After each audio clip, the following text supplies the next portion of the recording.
Selamat malam, Bapak, Ibu, dan Saudara yang dikasihi dan diberkati Tuhan. Kita berjumpa lagi dalam renungan malam di hari ini.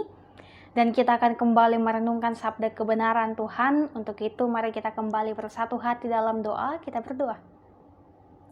Ya Allah, kami telah siap untuk merenungkan sabda kebenaran firman-Mu. Mampukan kami untuk dapat mengerti, memahami, dan juga untuk tidak menjadi pendengar saja, tetapi mampukan kami untuk dapat melakukan apa yang menjadi kehendak Tuhan bagi kehidupan kami. Mampukan kami untuk dapat mengerti, memahami apa maksud Tuhan yang ingin disampaikan melalui perenungan firman Tuhan di malam hari ini.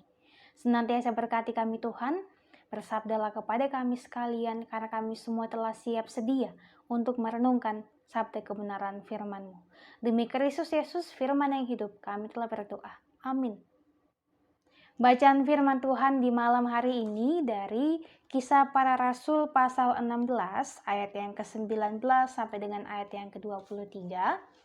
Kisah Para Rasul pasal 16 ayat 19 sampai dengan ayat yang ke-23, firman Tuhan. Ketika tuan-tuan perempuan itu melihat bahwa harapan mereka akan mendapat penghasilan lenyap, mereka menangkap Paulus dan Silas, lalu menyeret mereka ke pasar untuk menghadap penguasa. Setelah mereka membawa keduanya menghadap pembesar-pembesar kota itu, berkatalah mereka, katanya, "Orang-orang ini mengacau kota ini karena mereka orang Yahudi, dan mereka mengajarkan adat istiadat yang kita sebagai orang Rom tidak boleh menerimanya atau menurutinya. Juga orang banyak yang bangkit menentang mereka. Lalu pembesar-pembesar kota itu menyuruh mengoyakkan pakaian dari tubuh mereka dan mendera mereka. Setelah mereka berkali-kali didera, mereka dilemparkan ke dalam penjara. Kepala penjara diperintahkan untuk menjaga mereka dengan sungguh-sungguh." Sedemikian jauh pembacaan Alkitab kita di malam hari ini. Yang disebut berbahagia adalah kita yang mau senantiasa membaca, merenungkan, dan juga melakukan kehendak Tuhan dalam kehidupan ini. Terpujilah Kristus, haleluya. Salam sejahtera Bapak, Ibu, dan Saudara yang dikasihi Tuhan. Di malam hari ini kita akan kembali merenungkan firman Tuhan dalam satu tema, yaitu penghasilan lenyap. Bapak, Ibu, dan Saudaraku, karena cinta uang ataupun karena cinta akan kenikmatan duniawi yang ditawarkan oleh dunia ini, terkadang manusia bertindak dengan semena-mena. Ia melakukan berbagai hal yang memungkinkan ia untuk mendapatkan apa yang ia inginkan dengan menghalalkan berbagai cara. Bahkan mencintai kejahatan sekalipun mereka lakukan demi mendapatkan kekuasaan, uang, dan juga lain-lain sebagainya dengan apa yang mereka inginkan. Tentunya untuk mencapai apa yang kita inginkan itu boleh-boleh saja. Saya pun, bahkan Bapak, Ibu, dan Saudara pasti memiliki suatu tujuan ataupun suatu pencapaian yang hendak kita capai. Namun, jalan menuju pencapaian itu haruslah kita tempuh dengan hal-hal yang baik. Memang jalannya tidak mudah pastinya. Ada suka duka, ada naik dan turunnya berbagai hal dalam kehidupan ini. Tetapi ketika kita mau melewati semuanya, melewati tahap per tahapnya dengan baik, dengan bertekun di dalam Tuhan, maka pastilah setiap proses yang boleh kita lalui itu, walaupun berat, ketika kita telah mencapai yang namanya kesuksesan, pasti kita akan merasa kebahagiaan yang begitu luar biasa. Kita akan kembali mengingat bagaimana perjuangan kita. Kita akan diperlihatkan bahwa di setiap perjuangan suka duka yang kita lewati, kita mampu melewatinya bersama dengan Tuhan Yesus. Dan pada malam hari ini kita mau diperlihatkan bahwa firman Tuhan ini menceritakan mengenai kisah Rasul Paulus dalam pekabaran Injilnya. Kalau tadi pagi firman Tuhan mengisahkan tentang Paulus yang menghardik roh tenung dalam diri seorang hamba perempuan, dan ketika roh itu takluk, muncul masalah baru bagi Paulus dan juga Silas dalam pelayanan mereka. Tuan-tuan yang memperoleh penghasilan besar dari roh tenung tadi, kemudian memprotes apa yang dilakukan oleh Paulus. Karena roh itu telah dibebaskan, sehingga mereka pun tentunya sudah tidak dapat menghasilkan apa-apa lagi dari roh tenung itu. Mereka kemudian menangkap Paulus dan juga Silas, lalu menyeret mereka ke hadapan penguasa. Penguasa yang mengurus urusan-urusan kecil dalam masyarakat kota tersebut. Tak puas di situ, dua kawan sekerja Allah ini, Paulus dan juga Silas, dibawa ke pengadilan. Mereka diadili, diderah, bahkan masuk ke dalam penjara untuk hal-hal yang sebenarnya tidak mereka lakukan.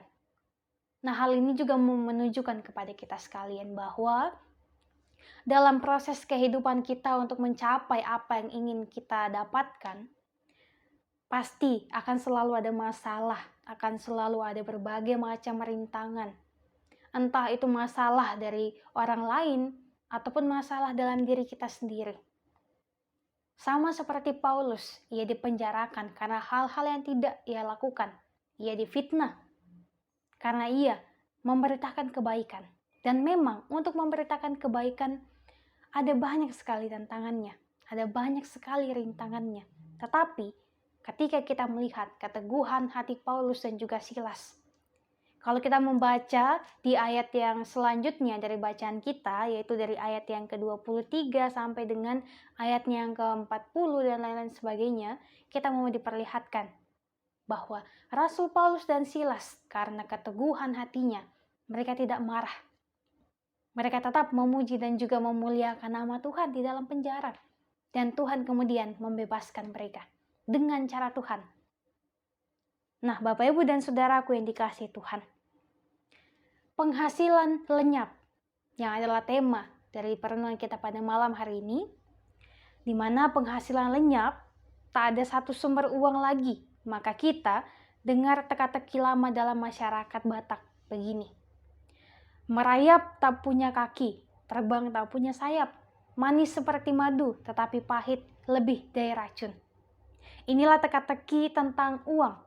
Manisnya uang membuat para penguasa dan pembesar menutup mata terhadap kebenaran dan keadilan, serta korbankan sesamanya. Bila pendapatan lenyap, janganlah belokkan kebenaran dan juga keadilan demi hidup kembali bahagia. Tetapi, mari kita senantiasa mengusahakan kebaikan. Maksudnya adalah, ketika kita berada dalam suatu kondisi yang tidak mengenakan kita, janganlah kita mengorbankan kebahagiaan dari sesama kita demi membangkitkan kebahagiaan kita sendiri. Karena kita yakin dan percaya bahwa ketika kita merasakan hal demikian, pasti pun kita tidak menyukai hal itu. Jadi mari berpikirlah lebih baik lagi, lebih positif lagi, dan senantiasa melihat sesama kita sebagai cerminan diri kita sendiri. Sesama kita adalah diri kita yang lain. Sehingga ketika kita menyakiti sesama kita, maka pastilah kita juga akan merasakan sakitnya. Oleh sebab itu, Bapak, Ibu, dan Saudaraku yang dikasihi Tuhan, karena Tuhan sudah mencintai kita, Tuhan sudah senantiasa melindungi kita. Ketika kita melakukan kesalahan, Tuhan masih tetap menyayangi kita. Maka sudah sebaiknya kita pun mengusahakan yang terbaik, mengusahakan kebaikan dalam kehidupan ini supaya nama Tuhan tetap dipuji dan juga tetap dimuliakan.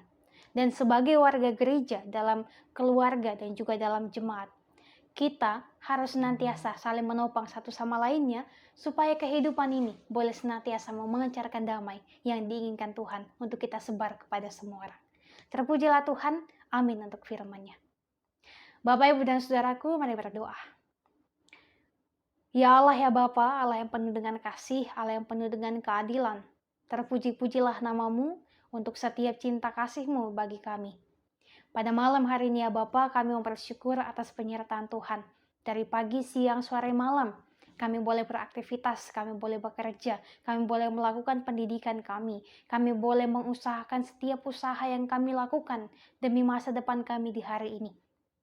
Setiap rencana-rencana kehidupan kami yang boleh berlangsung dengan baik, ataupun yang masih belum berlangsung dengan baik. Kami percaya Tuhan, semuanya itu adalah proses yang akan Tuhan berikan bagi kami.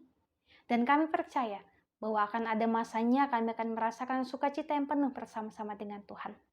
Untuk itu ya Tuhan, kami mau bersyukur atas kebaikan Tuhan di hari ini. Kiranya kebaikan Tuhan ini selalu senantiasa kami rasakan di tiap hari kehidupan kami.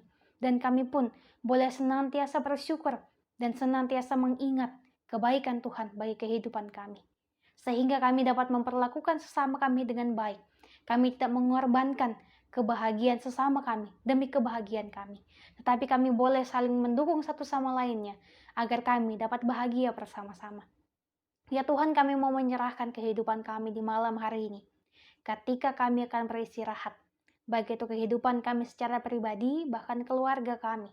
Tolong Tuhan, mampukan kami, supaya ketika kami beristirahat, kami boleh tidur dengan nyenyak, dan besok pagi, dengan perkenan Tuhan, kami boleh kembali bangun untuk melakukan berbagai aktivitas yang telah kami rencanakan, dan tentunya Tuhan pun akan senantiasa menolong dan juga menopang kami, dan turut bekerja di dalam kehidupan kami. Ini kami Tuhan, ini syukur kami, ini doa kami, layakkanlah kami untuk menaikkan doa ini kepadamu, dan ampunkanlah setiap salah dan dosa kami yang kami lakukan di hari ini, yang mengecewakan hati sesama kami, bahkan mengecewakan hati Tuhan. Layakkan kami untuk senantiasa menaikkan syukur dan mohon hati kami kepadamu Tuhan. Demi Kristus Yesus, Tuhan dan Juru Selamat kami yang hidup, kami telah berdoa. Amin. Bapak, Ibu, dan Saudaraku, demikianlah renungan kita di malam hari ini. Selamat beristirahat, tetap jaga kesehatan. Sampai jumpa di renungan-renungan selanjutnya. Tuhan Yesus berkati kita sekalian.